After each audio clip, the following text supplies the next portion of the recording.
maybe we can start. Could you give me an idea, because I don't remember very well myself, No.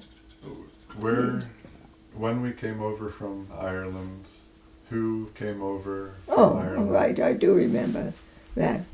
My grandfather came over first because it was the custom. Well, my grandfather was in Ireland, they have classes then, and he was in the second class. And my grandmother was an aristocrat, and she was in the first class. So probably the family wasn't too happy, but she came over after my grandfather. And so I don't know the year, but it was the year of the potato famine, so you would be able to find that out. And she had six or seven children, and they bought a house. It was 3-story, and they rented out 2 stories. Was that in Long Island? No, it was in Ridgewood on Queens. And you had to have another source of income beside what my grandfather could earn, because with a big family it was too expensive, and no women were working. Got it. Okay, so my grandfather and my grandmother were Catholic. She was so Catholic she didn't even have shoes, but she wore her slippers 7 blocks every morning to church. Wow. Yeah. And so they had a garden, which was very, very good. And it was, the whole play yard was a garden. And they survived on that. And then in the cellar, they made the wonderful things like ice cream and root beer and things like that. My grandfather was in charge of the cellar. And the garden, he would be the one to supervise the planting. However, he had a big job. So he was a motorman, trolley, we would call them, conductor. And then there was an unbelievable blizzard which many people died. It was a 3-day affair, and he kept burning the furniture on the trolley till that kept the people warm, and they didn't freeze to death. And it was all written up in the paper. Yeah, the horses were not so lucky, if I recall. Right. Yeah, well, the fire went everywhere. Yeah. You know. No, but he saved the lives, so the whole trolley. So that was your grandparents? That was my grandfather, Irish, and they came from Ireland during the potato famine. So, and my uncle also came with them, and he was a police inspector, which was a very, very good job because it's on top of everything. And he sent his 2 boys to college, medical school, and they both became fine doctors. Your uncle? My uncle, and those were the sons of my uncle. Well, your cousins? Yeah, right. And so They were the Sheehy's, right, Mom? What? The Sheehy's? Yeah, the Sheehy's, on their name, Sheehy. And they were from the aristocratic part of Ireland. Ah, so not us. Yeah. And, well, my grandmother still was, you know. Oh, really? So, no, yeah. I didn't know that. Not my grandfather, but my grandmother was aristocratic. What was her last name? I bet it must have been Sheehy. Okay. Because that's the only other name I ever knew beside Ahern, which is their name, my grandmother and my grandfather. Hearn. Okay. Where in Ireland did they come from? Do you know? Well, I was there even. I should know, but Ireland isn't very big. And it was like the southern part in, between the middle area as you're going down and toward the south. Mm-hmm. And in fact, I was there on a tour, and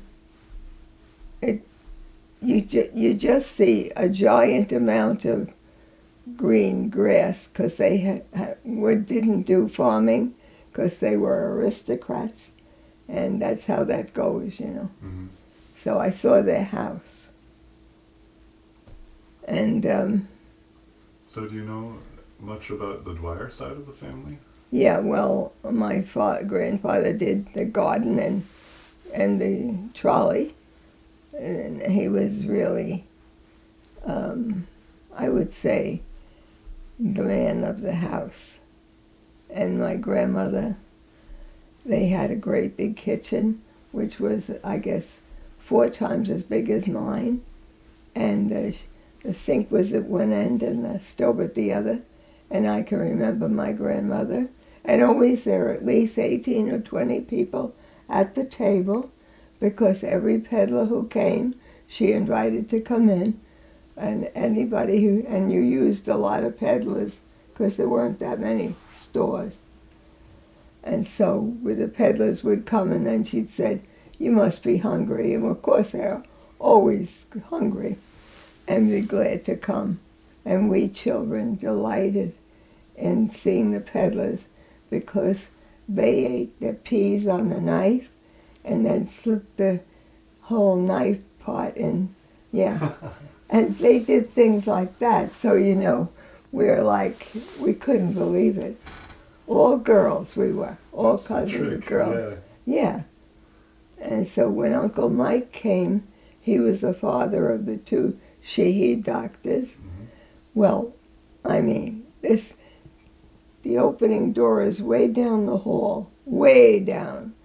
And we had, in the main room where the table is, we had leaves out and rags hanging on them because we all had dolls. And this was a doll's house. The place looked terrible, so mad. But we heard the bell, and she said, "It's Uncle Mike." That's the only thing she had to say, because this all had to be perfect and she goes down taking baby steps, like never get to the door hardly, and we're going around like crazy, gathering up. And finally he comes, he said, "What took you so long?" And she said, "'Tis a long haul, 'tis a long haul." And she says, "You have to have a little patience." So anyway, he would come in, and we all had to be like perfect. He would say everything perfect. "How do you do, Uncle Mike?" And like that. And then we would dismiss. And they went into the front room, which had the sofa and the radio, which was a very big thing to have the radio. Because, you know, just that was the TV hardly anybody had it in the house. Yeah. And oh wow. They would invariably come and listen to one thing, and then they'd play poker in the big dining room table. And not the kitchen table at the other room. Hardly ever used the dining room because everybody was always in the kitchen. Mm-hmm. But they would listen to the witch's tale first. We weren't allowed to hear that because it's very frightening. And so they would do that. Sometimes we were allowed upstairs. Upstairs, she didn't run out the second floor anymore because my Aunt Nora was a career woman, my mother's sister, and she would entertain up there, and it looked very special. Had a piano and nice furniture, you know, and all the wakes were up there. When we had somebody die, you never went to outside. Yeah, that's different. The funeral director would come into the house, and he would set up like 50 chairs or more around the whole upstairs, and then a little left over downstairs. If you were on a different level, you certainly were upstairs in the main room with the coffin. So that's how it was. So we all knew about a coffin, what a coffin looked like, and say goodbye like that. We knew that, to do that. So you lived in that house with your No, we grandparents? visited every Friday night. Okay. All the cousins visited on Friday night, and we were girls, so we all played house together Cool. and messed up a lot. Yeah. So, anyway, my grandmother, everybody loved her. I've never seen my grandmother sit down at the table. I saw her running from the sink pot all the way up to the oven and whatever, and serving. But we were very happy to be there because we saw a lot of things, like they ate on the knife. You know, they put the peas on their knife and then take them one by one, and all kinds of things. Crazy. Anyway, What about your parents? my parents, well, then there were 4 girls, and they all got married. But my mother didn't like her childhood because my grandmother had 8 children altogether. Some didn't make it, you know, in those days. And my mother was the oldest, so she became the babysitter. And she really didn't like children at all, never wanted any children. So, How did that work out? yeah, well, it doesn't work out because, you know, it's old days before birth control or anything and all that stuff. So it didn't exactly work out. But I guess. I have one sister. Okay. Yep. Yeah. And you two turned out all right. Yeah, well, we did, yeah. But, and my mom was all right, too. Very, very smart. Unbelievably smart for a woman and not working. You know, because it didn't work. So, She ran the household. well, and then when she became free and we were in college and stuff, she went to the hospital and she ran the gift shop. She really started this gift shop idea with nighties and things like that and boxes of pretty things and in that hospital. And then it got to be pretty big and other hospitals took the idea. So I don't know if she had the first gift shop, I couldn't say. But it seems like likely that could have been. The idea was started by her. And she was awfully good. She was really very smart. Did she work before marriage? Yeah, she worked. Thank you for remembering that. She worked before marriage, but my father would never have a wife working. That would be a disgrace. Yep. So she was like, I don't know what you call them today. Maybe an executive secretary. Executive secretary, that's exactly right. And he wanted to keep her very badly at Pratt Institute. And he had my father come and see him and everything. My father said any man who lets his wife work is a disgrace. So, you know, that was how it was. So, Yeah. yeah. You grew up in. I grew The up in 30s. Richmond Hill in a 2-family house that my mother and father owned. So we were on the upper floor, and I used to dream of having a house where you were the only people in the house. However, this is what we had. You Was got that- your wish. Yeah, eventually. We look out Yeah. at the house that only Yeah. you had. That's right. And that was in Queens, or? Yes, it Okay. was in Queens. And we had to walk to high school because no mothers drove either. And so there were some women who drove, but they were like working women or what, but very few mothers ever drove. And so it was a good 20 minutes because we walked fast because we were teenagers. I went to Lady of Wisdom Academy after public school. Public school was across the street, so PS 108. And in those days, if you were smart, they skipped you. and I skipped the whole 7th grade. You know, you graduated 8th grade. Mm-hmm. Yeah, so I had missed that a lot because it's where you begin history and geography. Which you loved. Yeah, and so to be a history or geography teacher, that one summer when she told me she's giving me the whole 50 children, and I don't really know the history and geography except a little on the surface from college, and high school. So not like I should have known it. So I studied it then to do that. Yeah. So I went to a Lady of Wisdom Academy, had to walk. If it was a blizzard, school was never closed. Never. It's New Never York. closed. You walked in the blizzard, Mm-hmm. and that's it. And that's how it was.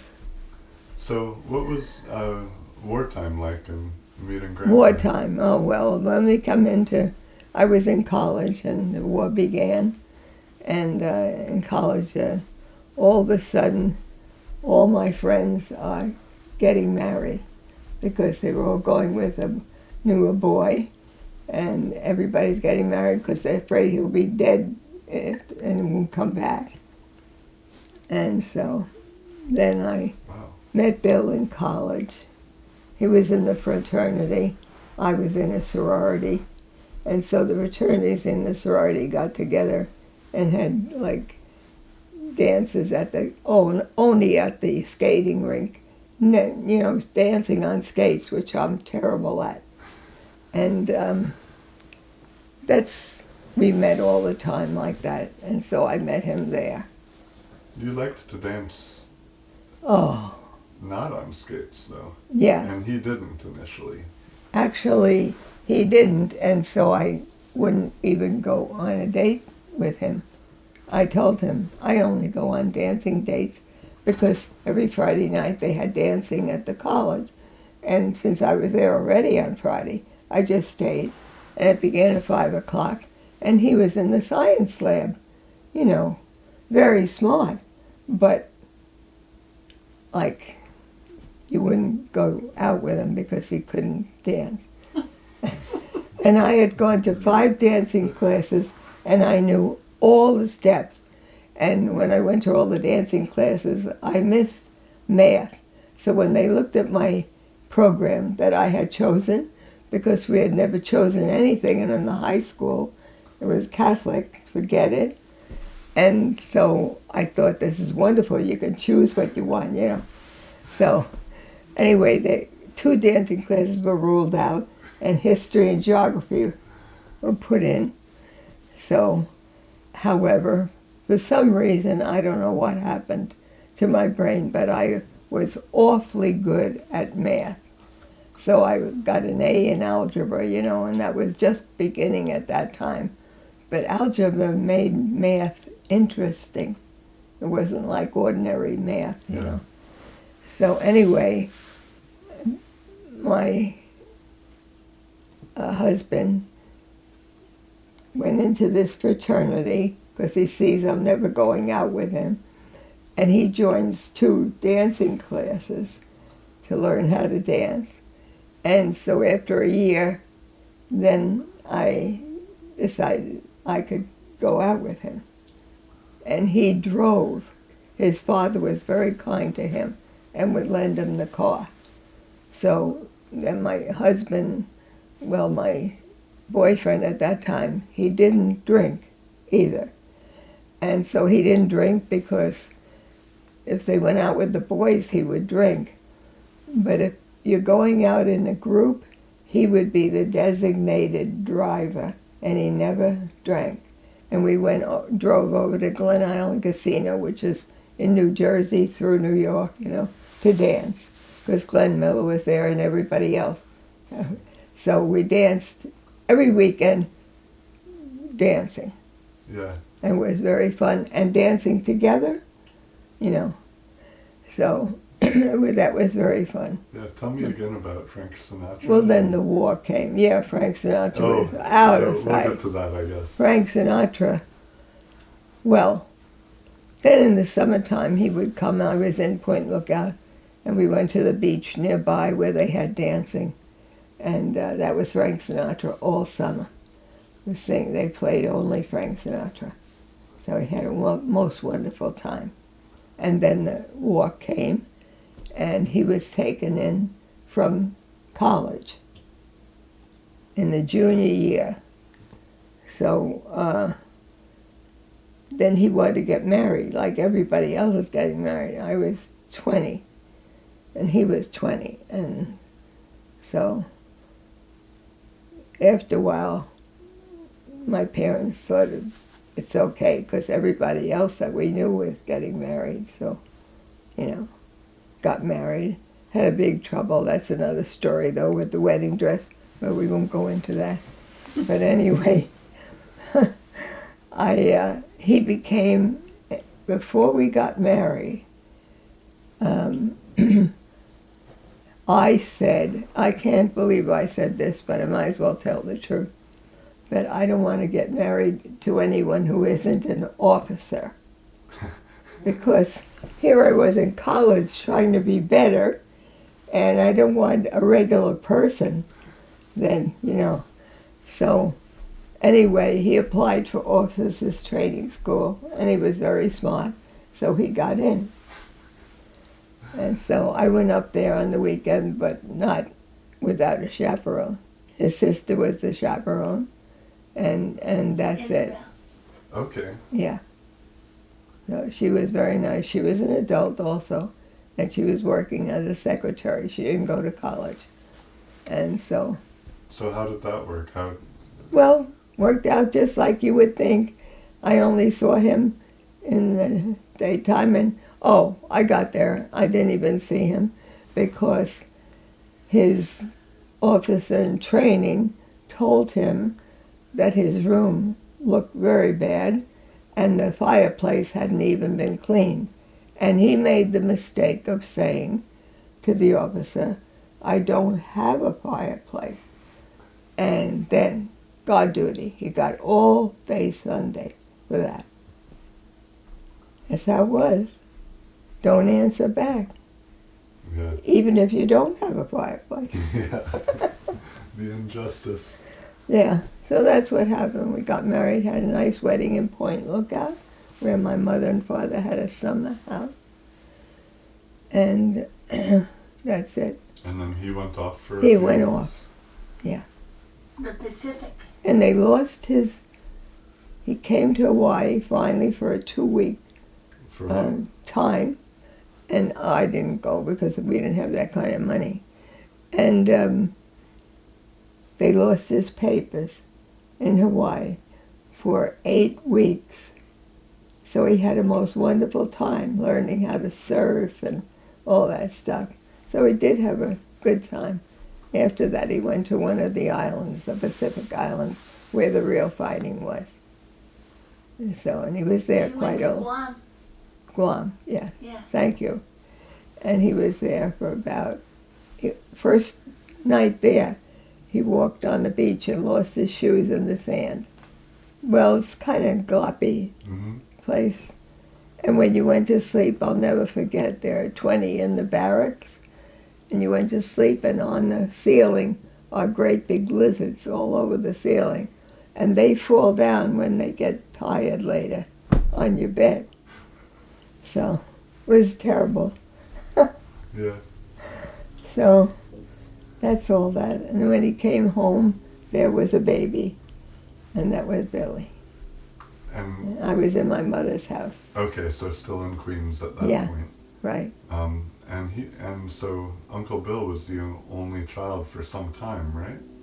Yes, for 6 years. He was the only child. And when did you move to New Hampshire? New Hampshire, well. Everybody was a lot grown. Oh, okay. And, So was that before or after Long Island?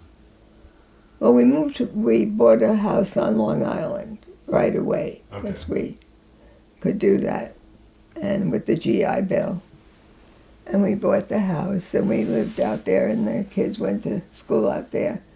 But Billy was the oldest, so he went to college. So The rest of the kids had come along, and I had 5 altogether, counting Lauren. And I loved it out there. A beautiful house, just like this, without this room. And it's a beautiful 7 or 8 blocks of all the same houses. Very, very nice. So we felt very badly, but then, he got transferred and worked. This is after he got out of the Army and everything. And he was transferred and worked to New Hampshire. So we built the same house in New Hampshire. Changed it a little bit.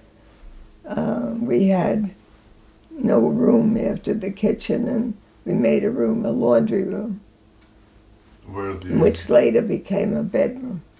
Yeah. So. And you were there just for a little while? Well, no, I was there for quite a while. Only 2 years. Well, I think it was a little more. No, it was Okay, my last you 2 would years know. in high school. Yeah. I started college. Well, anyway, I was broken-hearted to leave there because knew New Hampshire was great. New England is great. It's entirely different. Walk down there every day. Yeah. Oh man, It's yeah. very, very nice. And I was happy there, and I taught school there. So, Was that the first teaching you had done? no. When my first teaching was Lauren died on Long Oh, Island. so that was after Lauren died. This is Okay. after, yeah. I'm in the house on Long Island, and Lauren died. And we went to the beach, and she got a very bad cold, and that's it. She just died of it. Got to be pneumonia, I guess. And I took her to the doctor on Saturday. First day she looked a little sick, and she had never been sick in her life. She was 5. And I loved this doctor. And he said, a little cold is coming. But she died that night because she had a disease of the glands, and they swelled up and choked her. So, very unusual. So could you tell me Then the I got to story New of- England, and I was a teacher. But I had started to be a teacher on Long Island, just for a year. So tell me about. I've heard the story Well, before. I but I'd wasn't love to. going to be any teacher. Yeah. I mean, I was a basket case of crying. So I'm in the Catholic school, and I'm praying to St. Joseph to fix me up. I don't know how he could. And I go out of the Catholic school. I see a school out of the church, the school next door. Okay, they did that a lot, school next to the church. So I see these women outside, dressed beautifully. I looked like a wreck. And so the nurse comes out and she calls me to go in. I said, these people are all ahead of me. And so she said, I'm calling you. And so she said, I called you because you look so bad. I think you should come in and sit down. And so I said, I am very bad. I'm dying of crying. That's what I said. And so then she had me come into the inner office. She was a lay person. And then the nun was in the inner office. Told her the whole terrible story about Lauren and the beach, and how she died in a day. And she said, you've been trained to be a teacher. Have you ever been a teacher?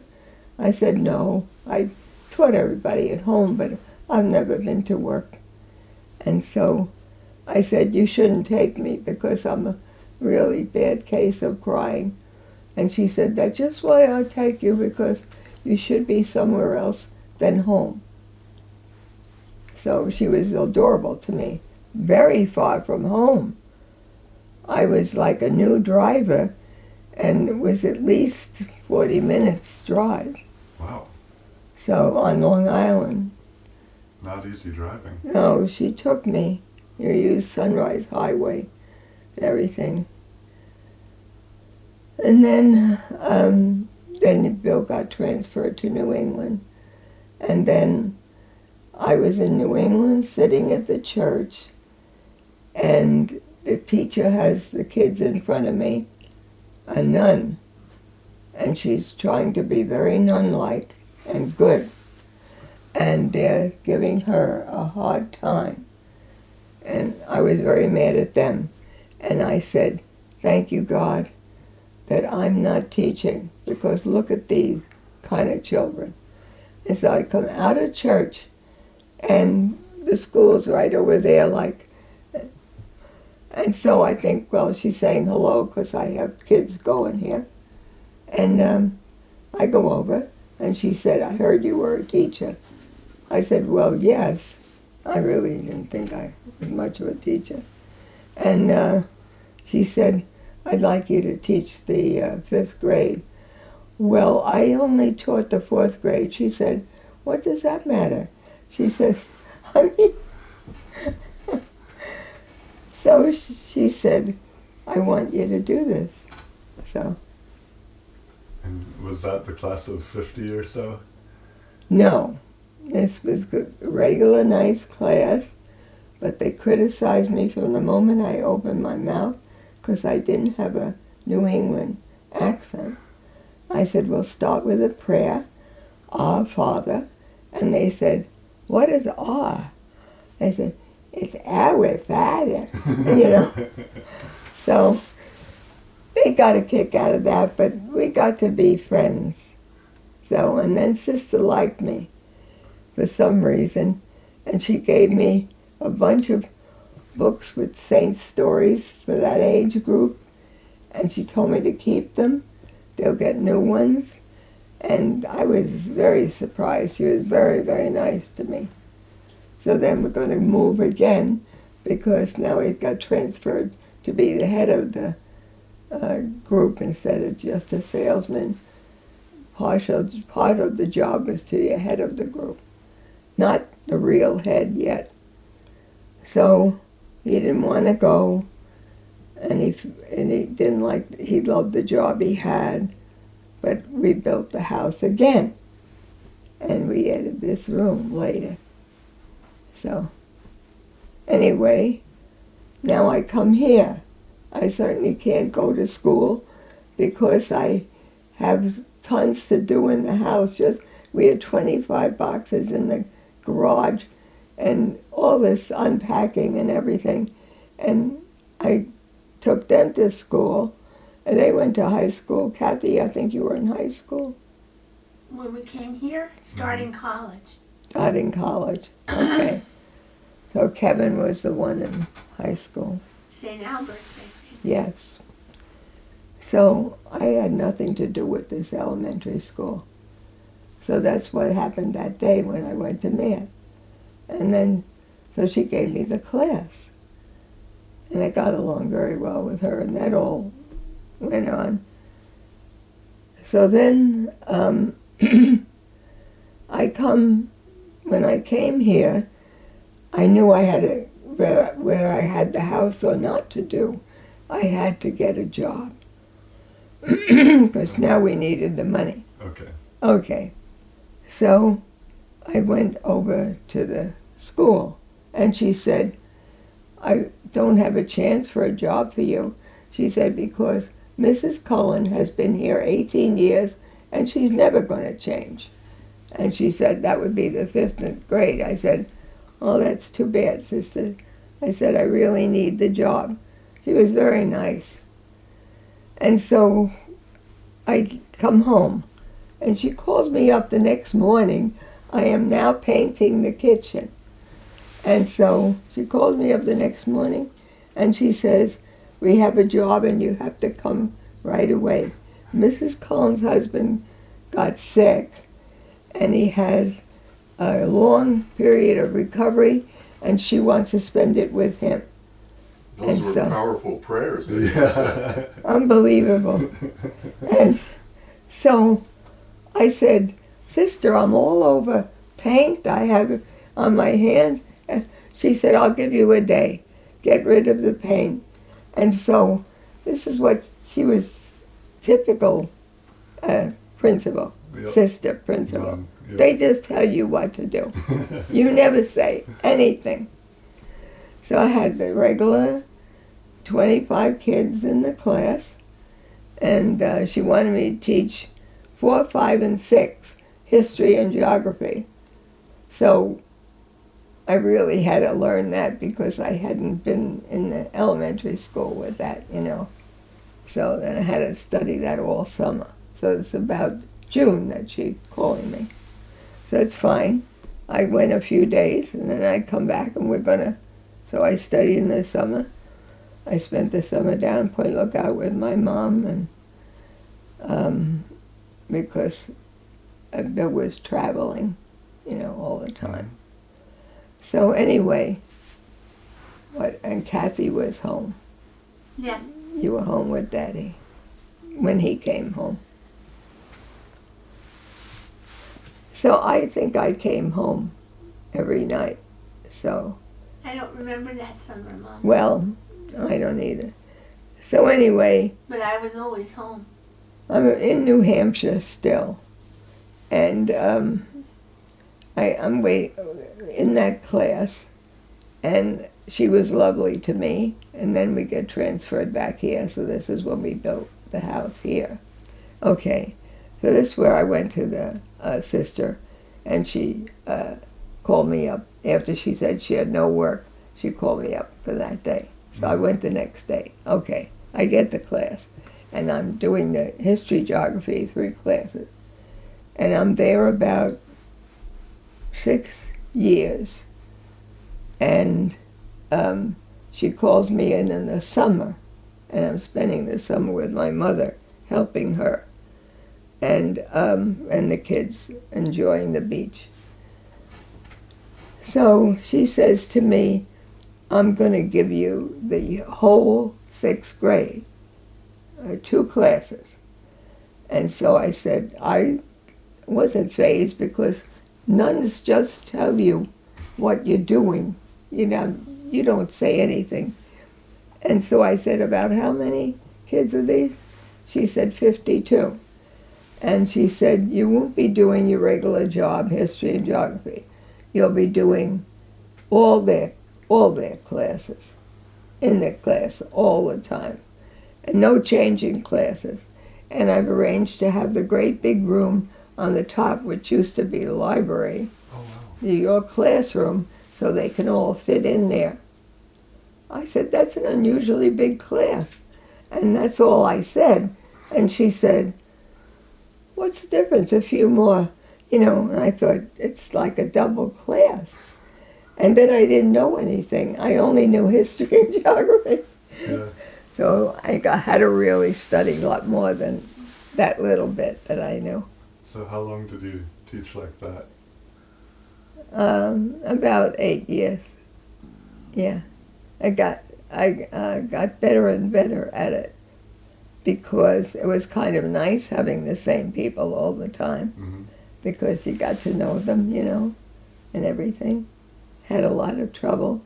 It was a time when a black was coming into the country, and the terrible prejudice was something terrible.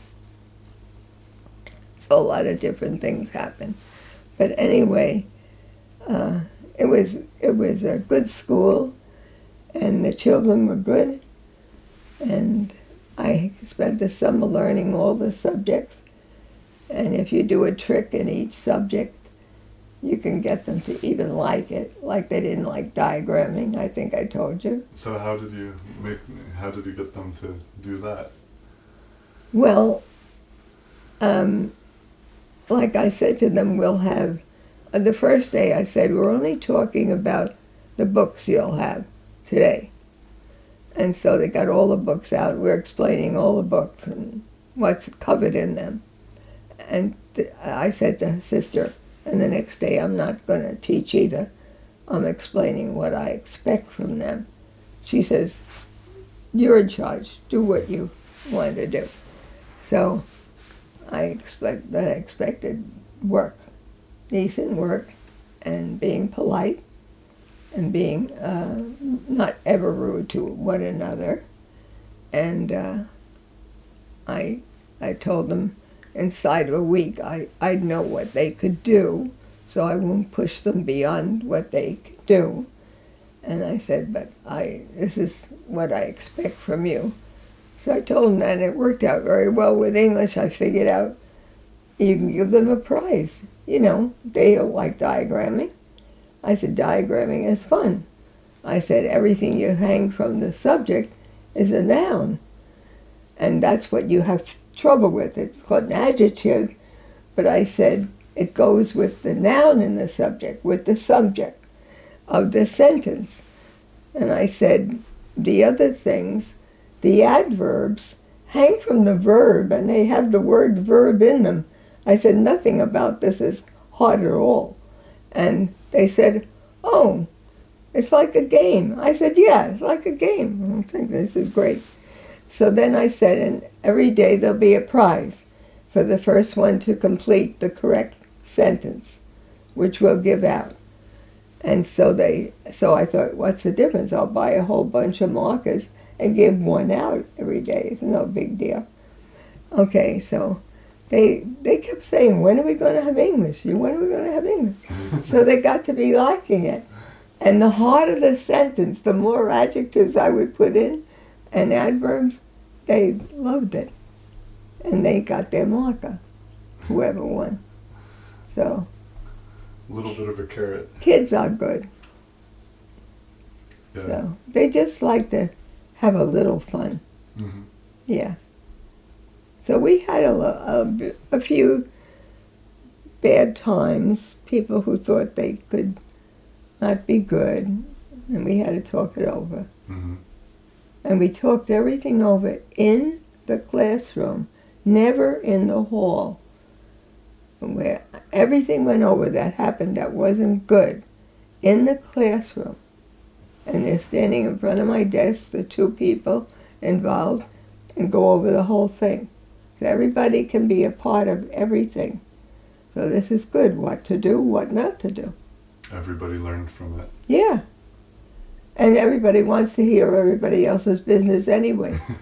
So that's how it goes. True. Yeah.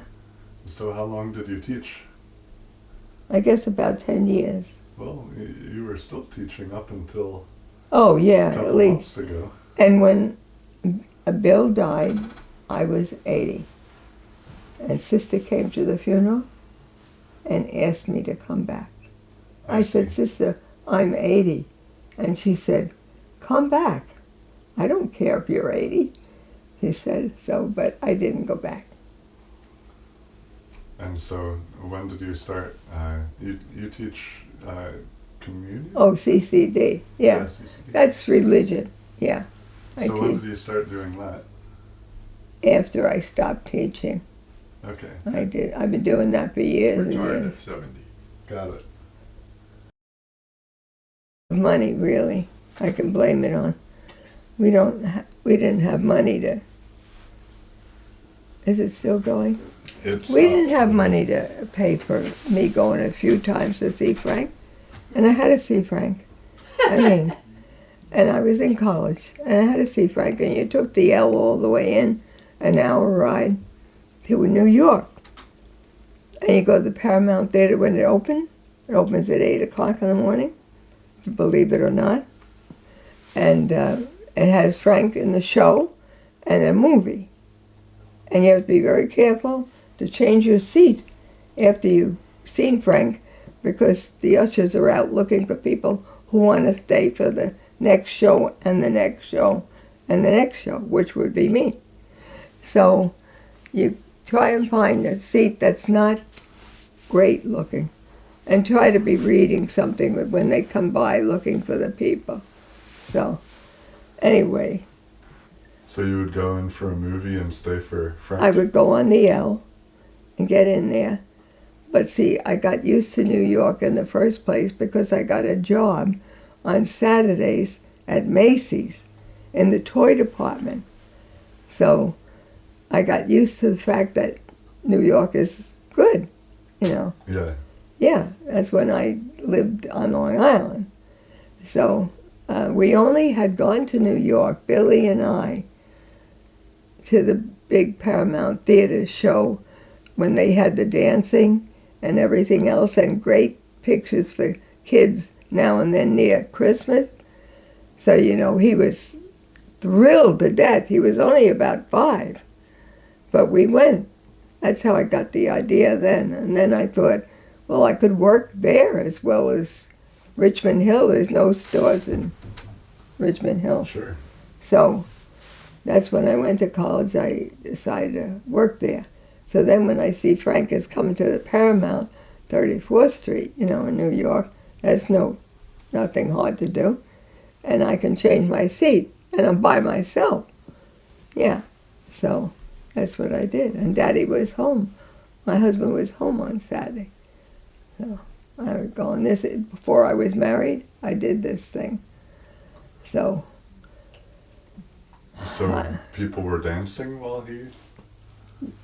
that's the small of it. Throwing keys all over the stage, all underwear, everything. Why Everything. would people throw keys? He just kept right on singing. Their room. Oh. Wanted to come to his room. Yeah, he didn't even Hotel. notice it. You know, he kept right on singing and being adorable, and he never noticed it all piled up with stuff while he was singing. So, and women were going crazy, crazy. When he would look a certain way or sing a certain way, a couple fell out of their seats. Unbelievable. It was very fun. Yeah, So you might as well stay for the day because it was the most fun day you could ever have. yeah. Yeah, That's awesome. yeah. So that was good. I worked in Macy's then. Made $4.25 for Thursday night and Saturday. So $4.25 a week Right, for 2 days of work. Yeah. Wow. right. But that was enough. And 20% off on clothing. So you shopped there too. Yeah, I didn't really shop there. I never had enough money Got to it. shop. You got your trousseau there, though. Yeah, that's What true. was that? Oh, What my was that? trousseau. Yeah, well, What's a trousseau? It's a word they don't use anymore. yeah, I know. Oh, you're going to get married and it's wartime. And you know you're not going to find any stores when you go away. So you get your trousseau. I did get a A whole trousseau. bunch of clothes for the new life, Yeah, Oh, being okay. a wife and Yeah. stuff. Got it. that's Okay. true. So kind of a shopping spree. Yeah, really Yeah. was my first one. Yeah. So it was learning to drive like. Well, I had to come back for the second time for the test because, How old were you at the time? I was about 18, 19. Maybe 40 or something like that. Huh? Yeah. Oh, Drive. you're right. What am I thinking of? I'm thinking of the kids. I exactly know how old I was. I was 35. And she says, you're just getting a license? But a lot of women were getting licenses at that age. Why was that? Well, women didn't drive much then. So it was like an extra thing. So anyway, I take the driving lessons and I'm doing just what he said about everything. But you don't know Jericho Turnpike, but it's very trafficy and dangerous and it has 4 lanes. Okay. So he says, we're going out on Jericho Turnpike. I near died because I had never been out on Jericho Turnpike. And I don't know about the 4 lanes and all that stuff. And getting ready and finding place to turn. And he said, we're going to turn at the next block. And I said, I can't turn, I can only drive. And so he said, we're driving right back. And we drove right back. So then my father had to go out with me and we practiced turning without any cars, and then there were some cars and getting on a parkway and all that. because he said to me, he can ask you to get on the parkway. He can ask you anything. So I got the license the second time. Yeah. So what were these two like growing up? Well, Tim was a godsend to the house. He did the lawn. He did everything. He's so much stuff that he... This is a brother I don't know.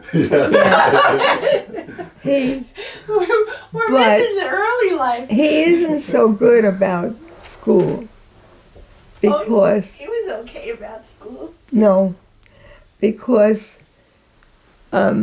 he was going to school and like he was bowling.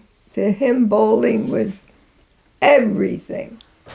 And so then he has the flu. We called it the grip in those days. And so he had the flu. And so I'm taking care of him. And he says, he's all dressed, he says, going to school. I said, you're not going to school. And so, okay, that was the first thing. So then I thought that's very good of him to want to go to school. And so then comes Saturday, and he's all dressed again. And he's still got a fever and everything. And I said, where are you going? And he says, bowling. I said, you're not going bowling. I said, I'll be dead before you go bowling. And so he didn't take me up on that and kill me or anything. But he was very upset about that because he was so good.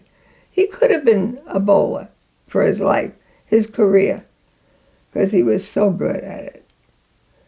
So. You would have been in trouble.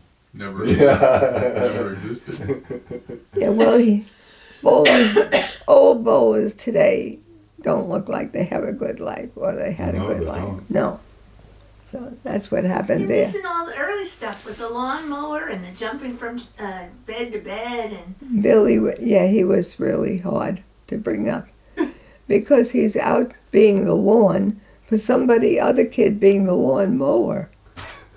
Yes, and he got his cut And she didn't here. drive and. Here's a cut here, and I didn't drive then. And I stop a car in the street, a man who I don't know at all, and he's bleeding. I said, he has to go to the hospital. I don't know how I'll get there. I said, but I'll get there some way, but I have to put the children somewhere, and I have to close up the house. And he says, you want me to take him to the hospital? I said, please. I said, do you see? He said, oh my God, his throat is cut. I said, they were practicing being a lawn with the lawnmower. And so the man took him, and I was down there about 10 minutes later. Yeah. That was another time.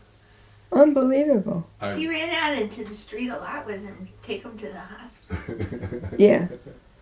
Well, he had been to the hospital Rocker 3 with times. the hole in his head. Yes. Really? Well, he jumped from the bed into the rocking chair, and the rocking chair came into a hole in his head. It looked very bad to me. Still not driving. Stopped somebody to go, and I said, wait a second, I'm going to lock up the house the best way I can. And I went with him.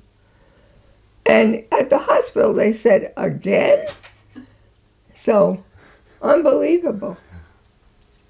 Do you feel this is slanderous? No, it was very risky. He was very risky. The And then lawnmower thing. he really tried to be good. We were rolling down the front lawn, the Cleary's front lawn. Mm-hmm. That's what kids do. They roll down the lawn.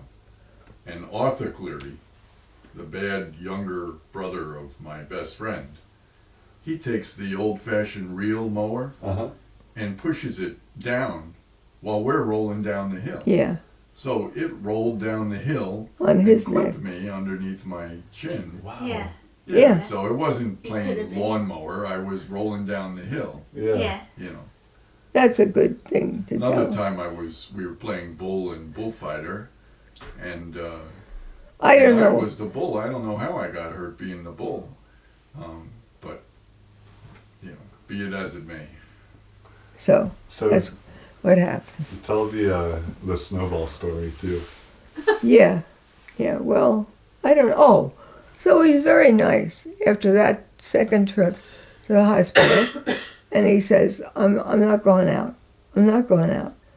Something always happens to me." And so I said, "Thank you." And so after a few weeks, he said, "You got to go out, you know." And he comes in. He says, "I'm hurt, and I didn't do one thing wrong." And so I said, "You're hurt?" He looked good to me. And so he turns around. He has his arm ripped like this, all this way by a nail in a post Yeah. that he didn't know, running back to catch the ball. Oh. Yeah. That's Yeah. bad. Not his fault. Did you get stitches for that? So I can't recall. now I'm driving. We get to the hospital. I can't believe the one nurse says, "Not again." Yeah, it was terrible. I couldn't believe he was hurt. I even said, "It's not his fault." And she said, "That sounds like a mother." So Yeah. he's a good kid. He just was out and playing, you know. Hmm. Shouldn't have been playing with a lawnmower, but I didn't know he Well, wasn't. apparently he wasn't. Yeah, right. You were. Charlie was asking about the ice ball and Kathy. Oh, that's a cute story. I tell it in school every year. Do you? The darlingest story. It's the darlingest story. She was only 5, and he's walking her to the school bus. And, you know, he's being very nice. They have snow. He's picking up the snowball with stuff, you know, like not to throw on her. He threw it right at me. Well, He wasn't being nice. I have to believe him this time. He I was see. throwing snowballs at me. He just didn't know it was an ice ball. Nice ones, not ice balls. Right. Right. So it goes on, and the whole cheek is full of little holes and stuff, and terrible. I couldn't even dare clean it.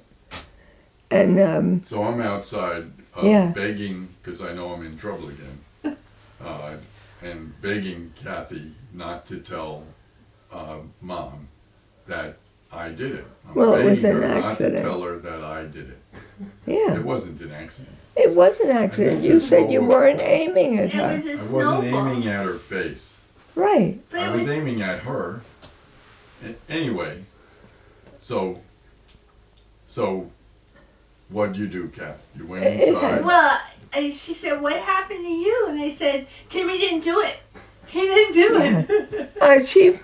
She looked so bad. I couldn't even clean it because I was too worried about it. I didn't tell her you did it. Terrible. I know, you're- Timmy didn't do it. And so this girl, I have 8-year-olds, so I told the story this term, and this girl says, "Well, he didn't really mean to do it." And he says, "Why did she say, why was she didn't do anything wrong. She said Timmy didn't do it." And the boy sitting next to her says, "Of course he did it if she said Timmy didn't do it."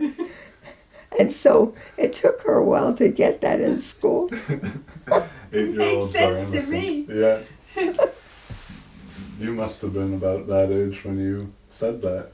I think I was in Younger. She was- maybe second grade. Oh, okay. I was really young. She and was we would go young. to school together, so we Yeah, walked to the and he border was together. about 9. But that's the end of it. Such is life.